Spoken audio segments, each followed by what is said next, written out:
Free में तो कोई किसी को गाली नहीं देता। राशन दे रहे 5 किलो। कोई फ्री में तो कोई किसी को गाली नहीं देता। आप बताओ मैं गलत कह रहा हूँ तो? आप विरोध कर रहे हैं। भाई फ्री में तो कोई किसी को गाली तक नहीं देता, वो राशन क्यों देगा? आप सोचो, वो मांगने वाले हैं, भीख मांगने आते हैं जनता के पास, भीख मांगने आते हैं हर 5 साल बाद, और हम इतने दानी हैं बिना सोचे समझे आंख बंद करके उनको दे देते, उसके बाद उनसे ही भीख मांगते हैं। आपके हालात देखिए आप, ये जो कमीज इतनी ढीली हो रखी है, अगर ये महंगाई सही होती तो आपकी भी कमीज में इतने टाइट होती, इतने दुबले पतले नहीं होते, क्योंकि आपको पूरा पोषण नहीं मिल रहा है। आज की बात कीजिए, महंगाई की बात कीजिए, बेरोजगारी की बात कीजिए, ये कहाँ तुम हिंदू मुस्लिम में घुसेड़ देते हो ले जाके? बेरोजगारी के लिए तो कह रहे हैं ना कि देश को चाहिए बेरोजगारी से मुक्ति।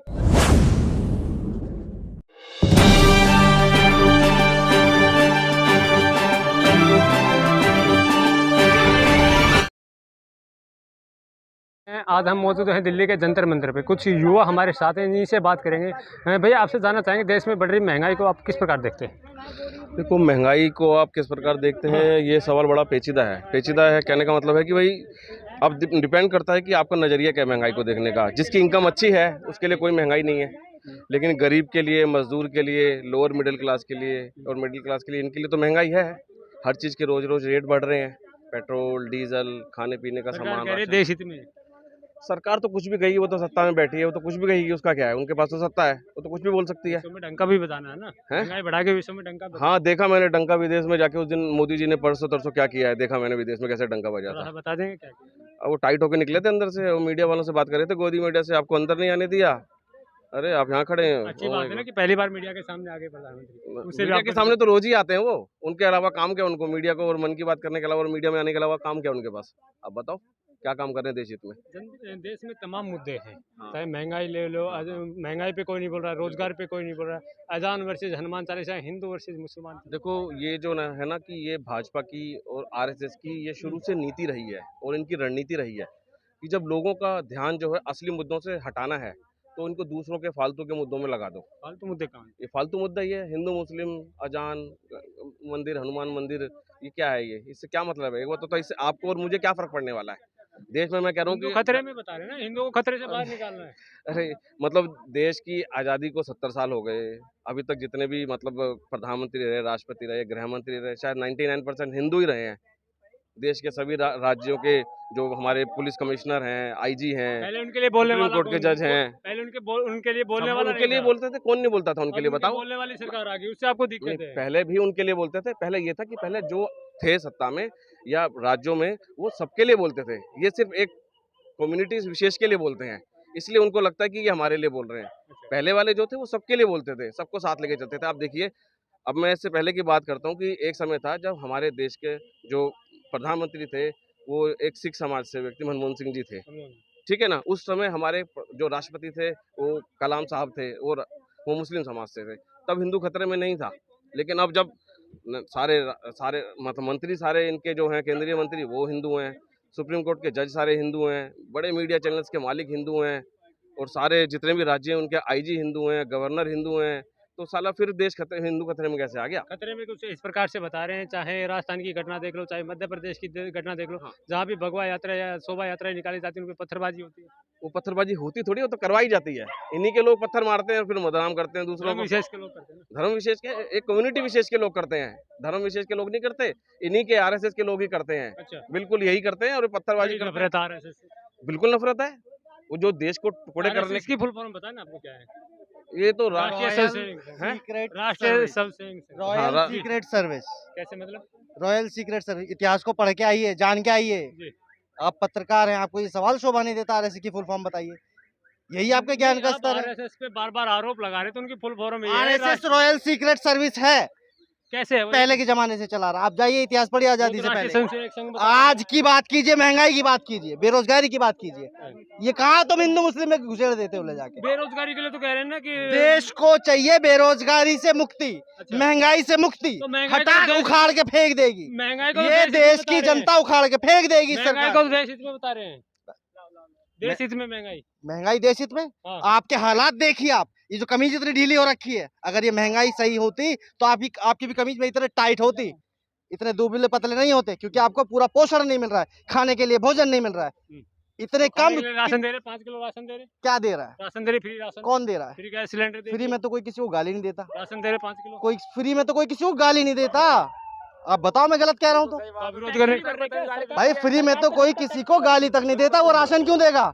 आप सोचो, वो मांगने वाले हैं, भीख मांगने आते हैं जनता के पास, भीख मांगने आते हैं हर 5 साल बाद, और हम इतने दानी हैं बिना सोचे समझे आंख बंद करके उनको दे देते हैं, उसके बाद उनसे ही भीख मांगते हैं यार हमारी मांगे पूरी कर दो, हमें दे दो। हमारे बहुजन समाज के लोगों को खास तौर पे समझना पड़ेगा कि मांगने वाला नहीं, देने वाला समाज है ये। हम देते हैं तभी सत्ता बनती है। बहुजनों की बात सब करते हैं, लेकिन सत्ता हाथ में आती है, बाय बाय टाटा फिनिश। सत्ता कब नहीं आती? कब नहीं आती? बहुजनों की बात सब लोग कब करते नहीं आती? हाँ। जब लोगों को अशिक्षित रखा जाता है, बेरोजगार रखा जाता है, महंगाई से उनकी कमर तोड़ी जाती है। तो आज यही हालात चल रहे हैं देश में, जानबूझ के अशिक्षित रखा जा रहा है। आज पिछले 3 साल से पढ़ाई की क्या हालात है? वो महामारी है। महामारी क्यों? महामारी क्या अमीरों के लिए नहीं? अंबानी और अडानी जैसे जो उद्योगपति हैं, क्या उनके बच्चे एक भी दिन शिक्षा से दूर रहे हैं? लेकिन दबे कुचले शोषित वंचित समाज के जो बच्चे हैं बिल्कुल शिक्षा से दूर कर दिए गए। ये सोची समझी रणनीति के तहत होता है। आपने दलित समाज की बात की, अगर दलित समाज बहुजन समाज की बात की, बहुजन समाज कौन है दलित? बहुजन जितने भी लोग हैं, SC ST OBC और रिलीजियस माइनॉरिटी और जनरल के भी, हम सबको साथ लेके एक मुट्ठी बनाने का काम करते हैं, बहुजन बनाने का काम करते हैं। बहुजन समाज के अनेकों संगठन बने हैं, बड़े बड़े छोटे छोटे, लेकिन जब बहुजन समाज बहुजनों का एकमात्र राष्ट्रीय संगठन कौन सा है? बताएं आप। आपने हजारों संगठन की बात की, बहुजनों का एकमात्र राष्ट्रीय संगठन कौन सा है? आप बताएं। संगठन तो बहुत से हैं, आप बताएं मान्यवर पत्रकार सभी अपने जी। आप को राष्ट्रीय कहते हैं। कह देने से हो जाता है क्या? राष्ट्रीय संगठन केवल और केवल बहुजन समाज पार्टी है। वो तो पार्टी है ना, संगठन का है। संगठन और पार्टी अलग अलग होती है, राजनीतिक पार्टी और संगठन अलग अलग। राजनीतिक संगठन तो वो सिर्फ 1% है, 99% वो सामाजिक संगठन ही है। आपको शायद जानकारी नहीं है उसका मूल उद्देश्य क्या है। समाज की व्यवस्था जो ऊंच नीच और भेदभाव की समाज की व्यवस्था है, उसके अंदर परिवर्तन लाना, सबके अंदर बराबरी लाना। जो 5 उंगलियां हैं, सर्व समाज के लोगों के अंदर समानता चाहिए, सबके हक अधिकार बराबर चाहिए। यही तो जगह जगह दलितों का शोषण हो रहा है। राजस्थान में देख लो, एक दलित युवा को मैंने आपको पहले टोका था, महंगाई के ऊपर बात करो, बेरोजगारी के ऊपर बात करो। आप घूम फिर के एट्रोसिटी, हिंदू मुस्लिम आपको और कुछ नहीं आता है तो मैं माफी चाहूंगा, तो मैं माफी चाहूंगा। दलित का एक राष्ट्रीय संगठन, मैंने दलित नहीं कहा, मैंने कहा बहुजनों का एकमात्र राष्ट्रीय। लेकिन बहुजनों के साथ जब एक मूछ रखने के कारण राजस्थान में मार दिया जाता है तो बीएसपी कहाँ से लेंगे? बाबा साहब मूछ रखते थे कि मान्यवर साहब कांशीराम मूछ रखते थे कि मैं मूछ रखता हूँ? बताएं आप। मूछ तो कुत्ते, बिल्ली, गधे, घोड़े सब रखते हैं। अच्छा, तो क्या वो बहुत बड़े लोग हो जाते हैं?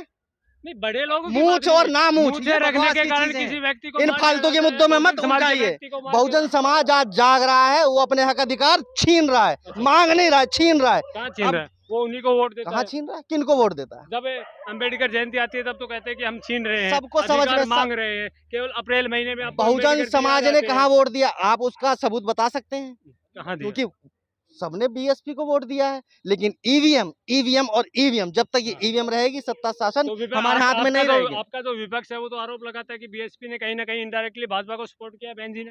भाई भाजपा और आरएसएस और कांग्रेस और आम आदमी पार्टी ये सब कोई बटे हुए थोड़ी हैं, सबका तो एक ही मालिक है। एक ही हाथ की कठपुतलियां हैं ना ये सारी।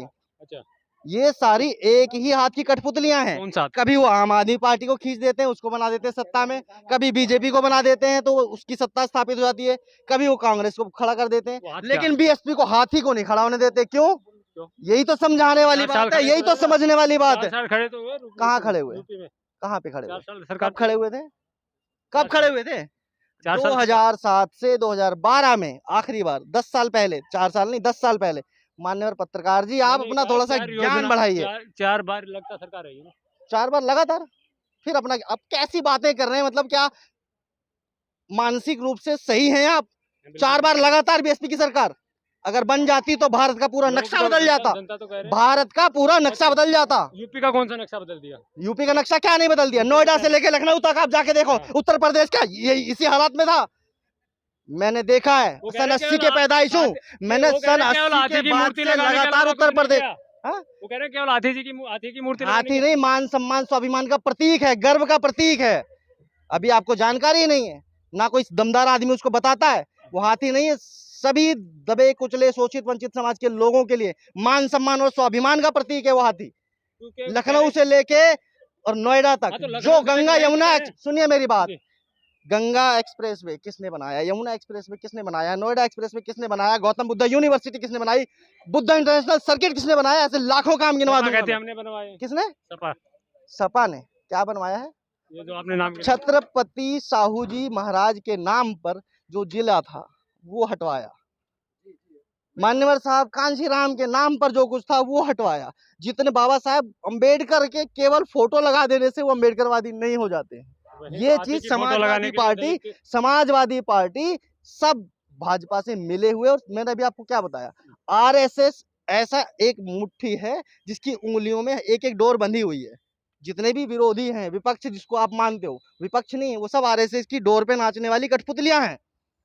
बाबा साहब को मानते हैं? बिल्कुल, बाबा साहब की बदौलत ही हम और आप यहाँ खड़े हैं। अगर बाबा साहब नहीं होते तो ना आप यहाँ होते ना मैं यहाँ होता। बात यही है, अप्रैल के महीने में आप बाबा साहब को मानते हैं, लेकिन बाद में फिर वहीं पाखंडवाद की तरफ बढ़ जाते हैं। आप पढ़े लिखे हैं, आपके बच्चे पढ़ते लिखते हैं। बिल्कुल। आज हम और आप अगर बात कर रहे हैं संविधानिक के दायरे में रह के, तो ये बाबा साहब की ही देन है। अगर ये मनुवादियों की मैं देन वही होती कह रहा तो हूं ना आप इंटरव्यू ले पाते ना मैं इंटरव्यू दे पाता। अप्रैल के ये महीने जो में हमें ही हक तो अधिकार याद मिले आते हैं, ये बाबा साहेब ही क्यों भाई, हजारों स्वामी अछूतानंद जयंती अभी गई है, कितनी तारीख को थी बताइए आप, बताएं आप। बताएं ना।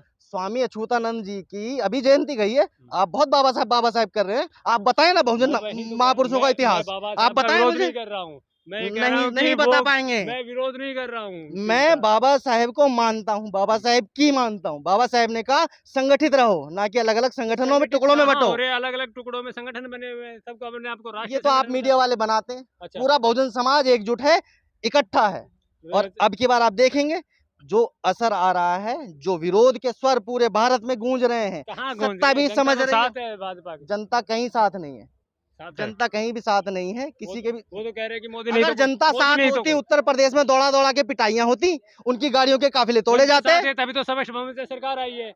एक ही सीट बची आपकी बीएसपी की। आपके प्रधानमंत्री से लेके मुख्यमंत्री से लेके सबकी रैलियां तक कैंसिल हुई, रो रो के भागे, आंसू निकलते हुए भागे। स्पष्ट बहुमत आ गए। ईवीएम है ना भाई, ईवीएम जो है वो सोची समझी रणनीति है। ईवीएम का विरोध क्यों नहीं होता है? कौन करेगा? बाहर जाते कौन करेगा ईवीएम का विरोध? जिसके पास सत्ता है वो तो करेगा नहीं भाई, वो तो करेगा नहीं। उन्होंने तो अपनी हिस्सेदारी बांट रखी है, आज मेरी बारी है, कल तुम्हारी बारी है, 5 साल मैं खाऊंगा, 5 साल बाद तुम्हारा नंबर आएगा, तो बस। अच्छा, तो 4 बार बहन जी की सरकार रही, वो हिस्सेदारी के हिसाब से रही है? जी नहीं, वो ईवीएम से चुनाव हुए थे। नहीं, उत्तर प्रदेश के चुनाव तब ईवीएम से हुए थे? हुए थे। आप खुल के बोले ना, हुए थे क्या? नहीं हुए थे ना, फिर आप कैसे कह सकते हैं कि वो ईवीएम की देनदारी थी? तो आज के विरोध में क्यों नहीं आ रहे? बहन जी ने खूब खुल के विरोध किया। ये विपक्षी दलों को अपनी जिम्मेदारी का एहसास होना चाहिए। बहन जी ने हर माह की 11 तारीख को विरोध करने के लिए कहा था। कितने विपक्षी दल आए साथ में? हर माह की 11 तारीख को बहन जी तो विपक्षी कहाँ है? हर काम को बहन जी करेंगी। आप क्या करोगे फिर? मैं क्या करूंगा फिर? समाज क्या करेगा? आप खुद आगे बढ़ेंगे तभी तो समाज साथ आएगा ना। बहुजन समाज पार्टी का नाम क्या है? वो नेता बनाने की फैक्ट्री है। जब मेरे जैसे नेता पैदा कर सकती है तो बहन जी अगर सड़कों पे आएंगी तो हम जैसों को तो डूब मर जाना चाहिए, हमको तो रहना ही नहीं चाहिए धरती पे। जिस दिन हम जैसे युवा नहीं रहेंगे तब ये सवाल आप पूछ सकते हैं। जब तक हमारे जैसे 5 करोड़ से अधिक कार्यकर्ता, समर्थक, अनुयायी जिंदा है, बहन जी को कभी एक पैर भी जमीन पर रखने की जरूरत नहीं है, और इससे बढ़िया सोने के हेलीकॉप्टर में उड़ने की आवश्यकता है।